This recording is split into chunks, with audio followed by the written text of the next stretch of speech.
اعوذ باللہ من الشیطان الرجیم بسم اللہ الرحمن الرحیم الحمد للہ رب العالمین والصلاة والسلام علی اشرف الانبیاء والمرسلین وآلہ الطیبین الطاہرین المعصومین اما بعد بسم اللہ الرحمن الرحیم قل هو اللہ احد اللہ الصمد لم یلد ولم یولد ولم یکن له کفوا احد۔ ناظرین کرام، آج ہم گفتگو کرتے ہیں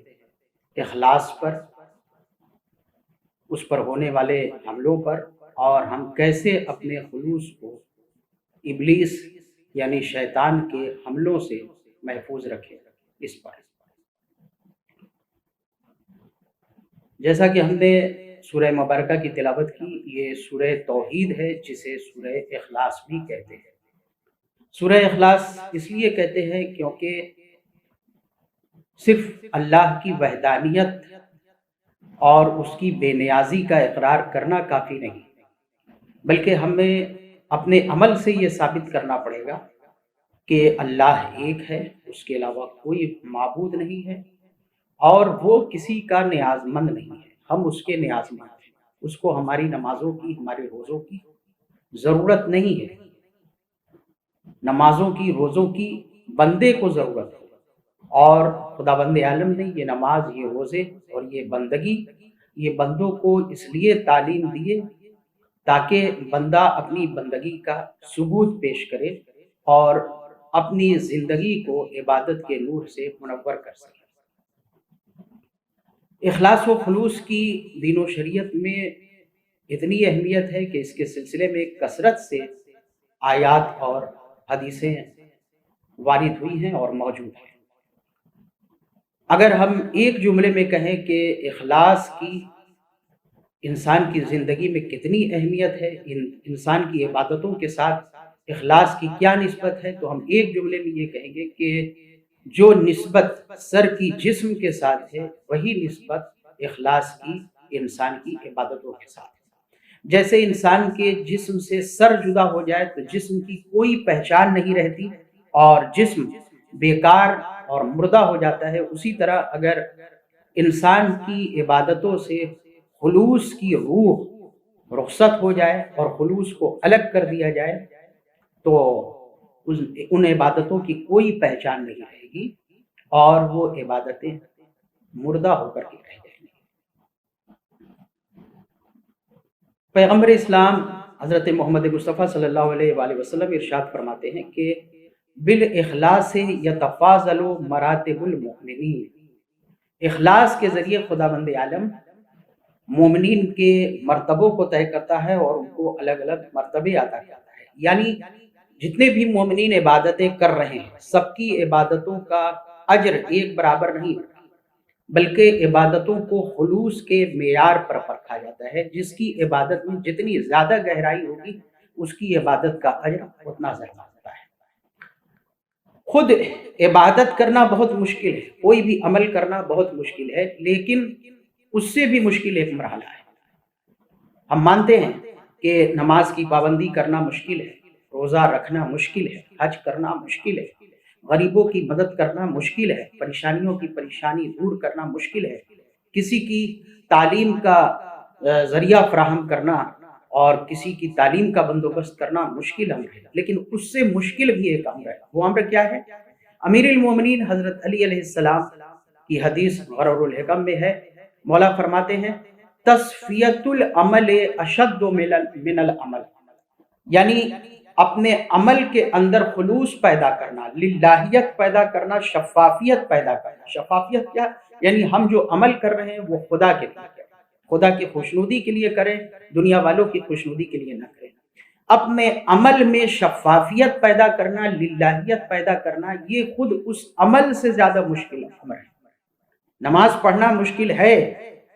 نماز کی پابندی کرنا مشکل ہے، لیکن ہم جو نماز پڑھ رہے ہیں وہ صرف اور صرف خدا کی خوشنودی کے لیے۔ مسجد کی تعمیر کرنا مشکل کام ہے، لیکن ہم جو مسجد کی تعمیر کر رہے ہیں وہ صرف اور صرف خوشنودی پروردگار کے لیے، نام و نمود کے لیے نہ ہو، دنیا والوں کو دکھانے کے لیے نہ ہو، بلکہ صرف اور صرف رضائے پروردگار کے لیے۔ دنیا والوں کو دکھانے کے لیے اگر یہ عمل کریں گے تو اس کا نقصان کیا ہوگا یہ بھی ہم آگے عرض کر دیں گے۔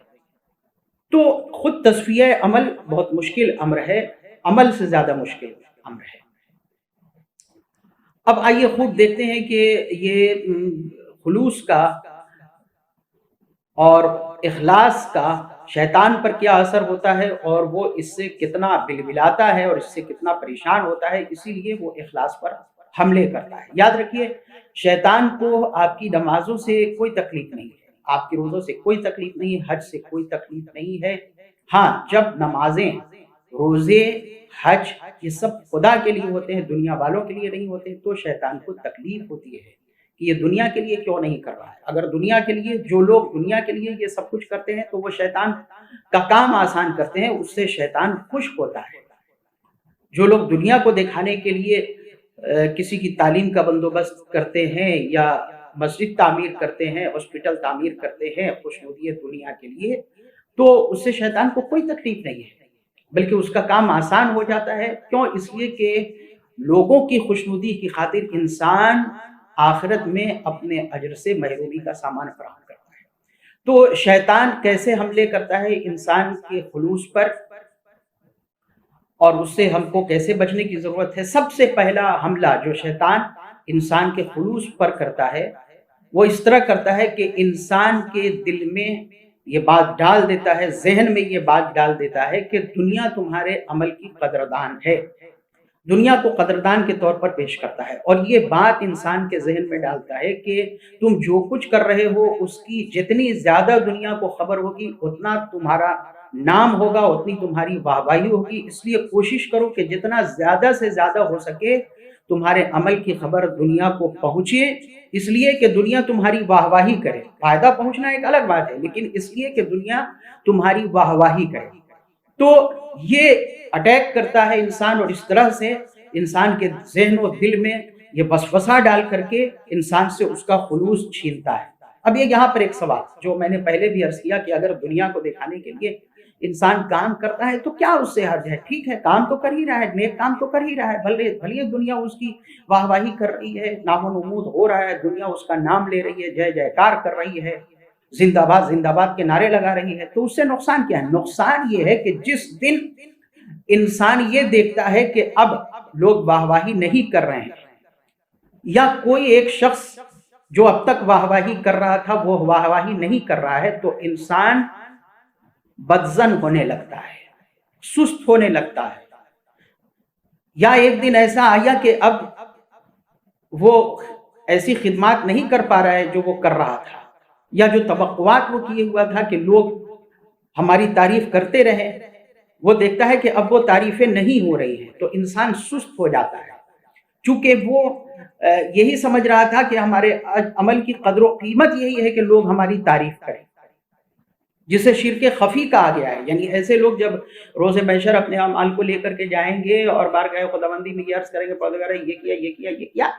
اور ہمارا اجر کیا ہے، تو فرشتے یہ کہیں گے کہ تم نے جن کے لیے کیا انہوں نے واہ واہی کی، اب تم کیا چاہ رہے ہو؟ بجائے اس کے جو لوگ خالصتاً لوجہ اللہ اور خوشنودی پروردگار کے لیے اعمال انجام دیتے ہیں، اگر ایک درہم بھی انہوں نے خدا کی راہ میں خرچ کیا ہے تو اس کا اجر یہ ہے کہ جب وہ روز محشر خداوند عالم کی بارگاہ میں جائیں گے یا اس دنیا سے جاتے ہیں تو ان کے سامنے پیش کیا جاتا ہے کہ تم نے کوہ ابو قبیس کے برابر سونا راہ خدا میں خرچ کیا، تو وہ یہ کہتے ہیں کہ ہم نے تو اتنا خرچ نہیں کیا، یہ اتنا ثواب ہمارے نام اعمال میں کہاں سے ہے؟ تو فرشتے یہ آواز دیتے ہیں کہ تم نے جو ایک درہم راہ خدا میں خرچ کیا تھا وہ یہاں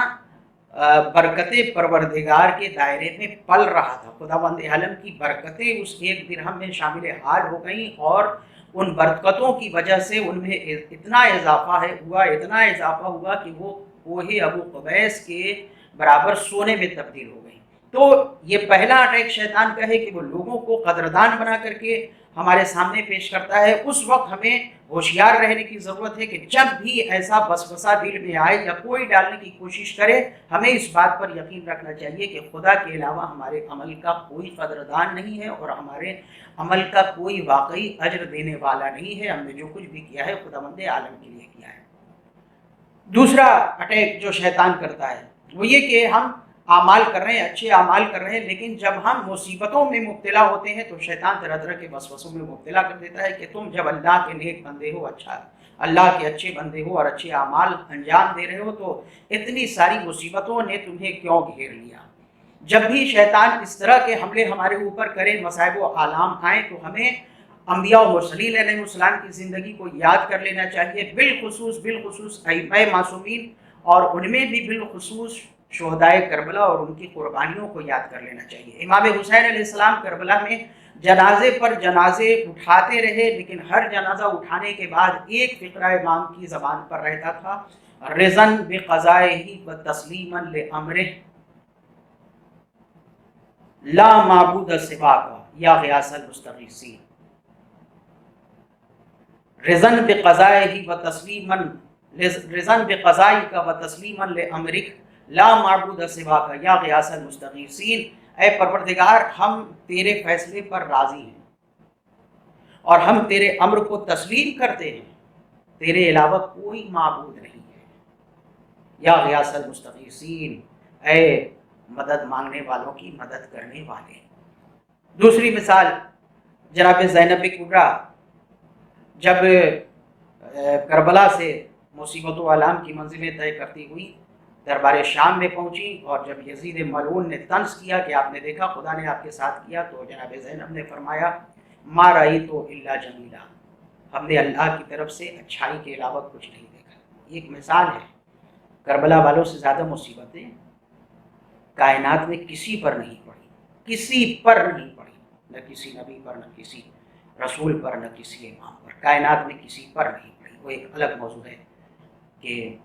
کیسی کیسی مصیبتیں پڑی ہیں کربلا والوں پر، لیکن ہر انسان سوچے اور کربلا کو پڑھے، تو کربلا کو یاد کرے انسان پہ مصیبتیں پڑیں۔ تو اس طرح سے شیطان انسان سے اس کے خلوص کو چھین نہیں پائے گا۔ مصیبتوں کے وقت میں شیطان ابلیس انسان پر حملہ کرتا ہے۔ تیسرا وقت اور